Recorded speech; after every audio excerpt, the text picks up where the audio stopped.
আমি আপনাদেরকে একটা কথা বলবো যে এখানে আজকে অনেকে আমরা নতুন ফেস বিভিন্ন বিধানসভা থেকে আমাদের যারা ওয়ারিয়ার্সরা আগে ছিল না আজকে এখানে উপস্থিত হয়েছে। সেই সঙ্গে আমরা যারা তীব্রমথা পার্টিতে ওয়ারিয়ার্স হিসাবে মহারাজার কাজ করি, আজকে ত্রিপুরা রাজ্যে আমরা সবচেয়ে বেশি গর্বিত হই তখন যখন আমরা আমাদের নিজের জাতির ভরসা, আশা, বিশ্বাস আমাদের উপরে থাকে। আজকে ত্রিপুরা রাজ্যে মহারাজা নিজের জন্মদিনের দিনে একটা প্ল্যাটফর্ম মাইনরিটি সেল আমাদের মুসলিমদের অধিকারের জন্য আমাদের মহারাজ খুলেছিল এবং সেই অধিকারের আমরা সমগ্র ত্রিপুরা রাজ্যে আমরা বর্তমানে জানান দিয়েছি।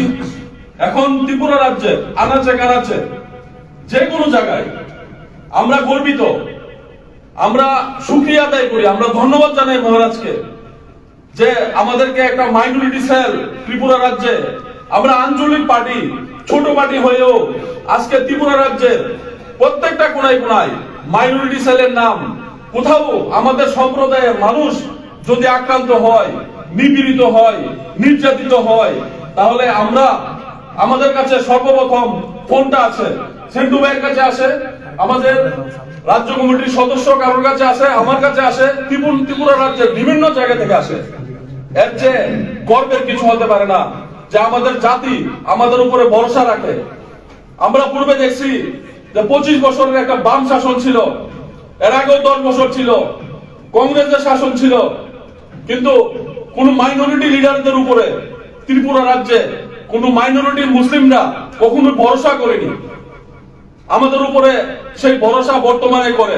আমরা দেখতে পাই যে ত্রিপুরা রাজ্যে যে কোনো জায়গায় আমাদের সম্প্রদায়ের মানুষ নির্যাতিত হলে আমরা 2 সেকেন্ডে 5 সেকেন্ডের মধ্যে আমাদের কাছে কল চলে আসে।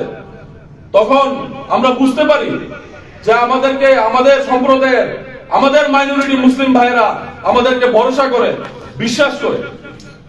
তো আমরা এই ভরসাটা, এই বিশ্বাসটা কিভাবে সামনে নিয়ে যাব? আমার সম্প্রদায়ের মানুষ যদি অমরপুরে কেউ নির্দোষ হয়ে মার খায়, আপনাদের কাছে ভালো লাগবে?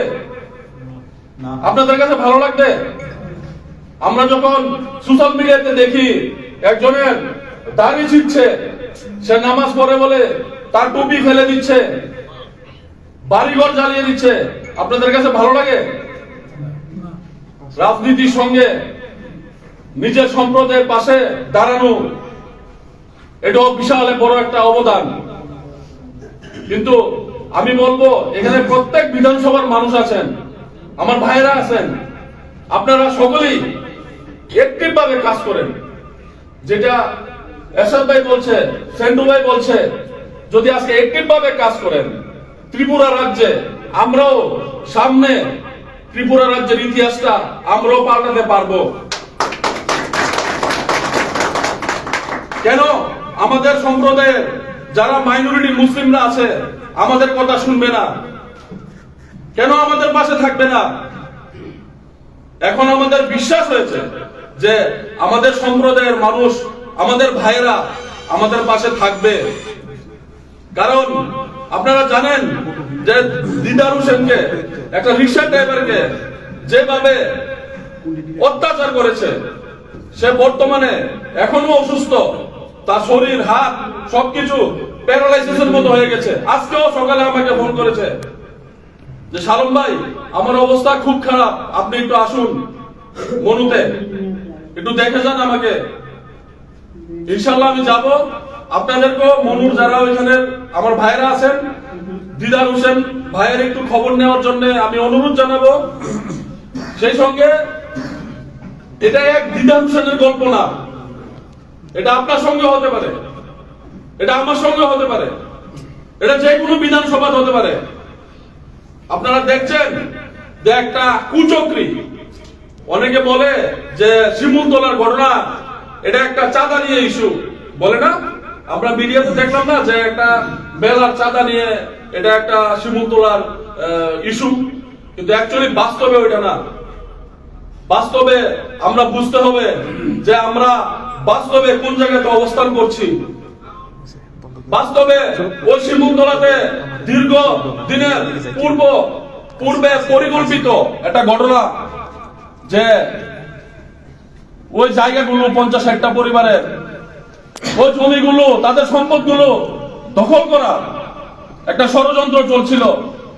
তা নাহলে একটা ছোট্ট চাঁদার ইস্যু করে একটা গ্রাম কি গ্রাম এইভাবে জ্বালিয়ে দেওয়া, ভেঙে দেওয়া, লুটপাট করে চলে নিয়ে যাওয়া, এটা সাধারণত একটা চাঁদার বিষয় হতে পারে না।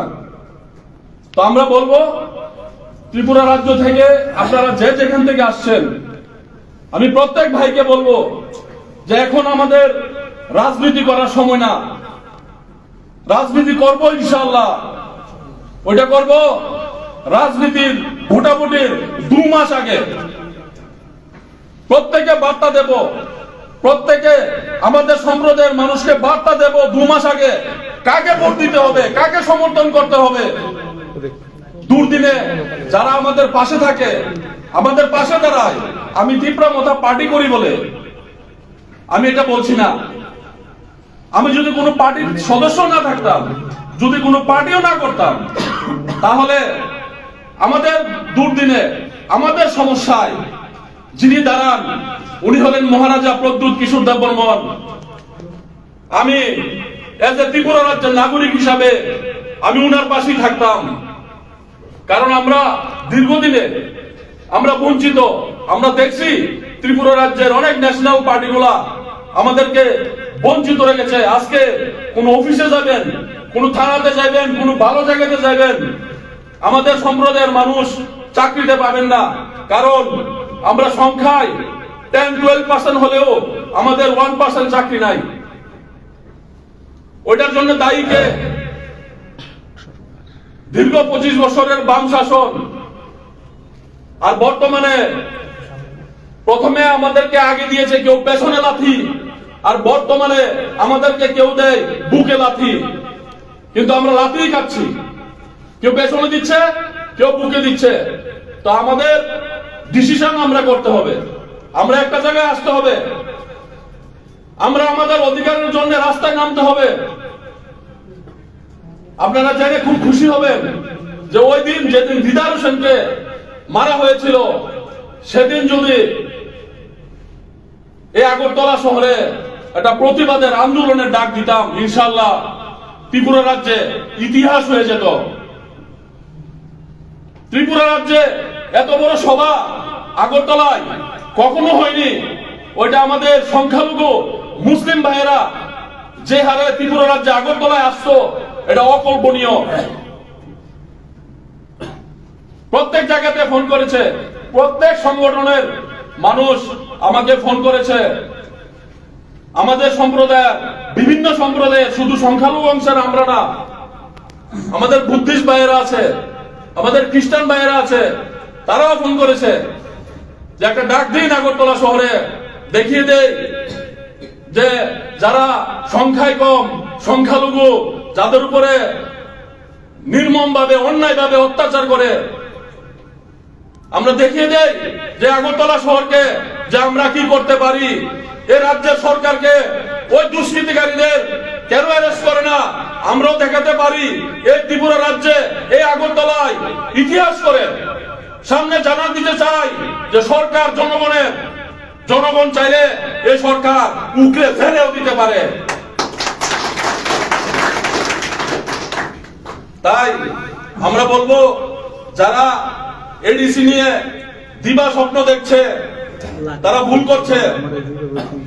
কারণ আমাদের ত্রিপ্রাসা ভাইদের পাশাপাশি আমরা জানি এই রাজ্যের যারা বর্তমানে ভূমিপুত্র, তারাও বঞ্চিত,